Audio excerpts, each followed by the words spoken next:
现在就让我们一起加入客家风情，大家来讲客家吧。Bamboo has long been an important part of Taiwan's natural resources industry, but it was only after the 1999 earthquake that bamboo charcoal really took off in the country.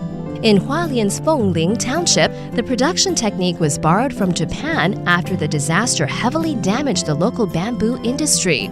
Unlike wood charcoal, which is mainly used for fuel, bamboo charcoal has many additional uses in daily life, from farming to value-added products. Just a quick trip to any store, and you can easily find toothpaste, soaps, even pillows infused with charcoal. Hey everyone, it's time for Hakka Around Taiwan. My name is Joseph Lin. Hello， 大家好，我係阿邊個 Leo。Hello， 你好，大家好，我係林澤修。然後今天呢，我們要帶大家到花東地區去啊。這邊聽說有一個城鎮啊，盛產一個產品啊，是在我們日常生活裡面常常會看到哦。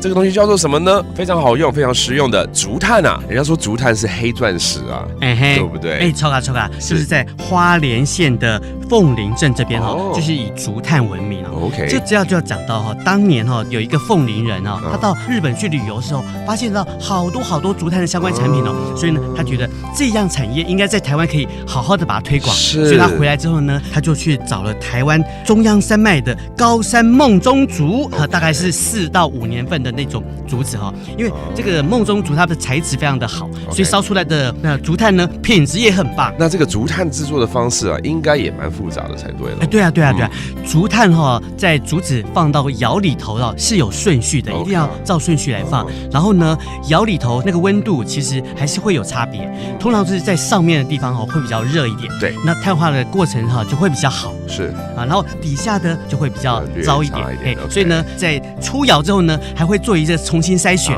我們鳳林鎮後來就設置了竹炭工坊，然後那個工坊園區裡面就有燒這個竹炭的一個這個窯，然後還有竹炭體驗展示館、文創藝品，還有手作體驗館，所以很多相關的一些產品在鳳林這邊就把它做成一個竹炭的園區一樣啊，太好了。那我覺得現在呢，我們應該除了要去參觀之外呢，要來教大家幾個客語單字咯，好不好？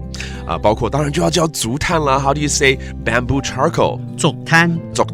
然後竹炭呢又命名為黑鑽石 （black diamond）。How do you say diamond？ 鑽石怎麼說呢？鑽砂。那黑的話是烏嘛？烏鑽砂。烏鑽砂。That means black diamond. All right. Now you know, and it's all about Hakka Around Taiwan here on ICRT. 什麼大家？俺只say 張來了。客家風情由客家委員會監製。We Love Hakka has been brought to you by the Hakka Affairs Council.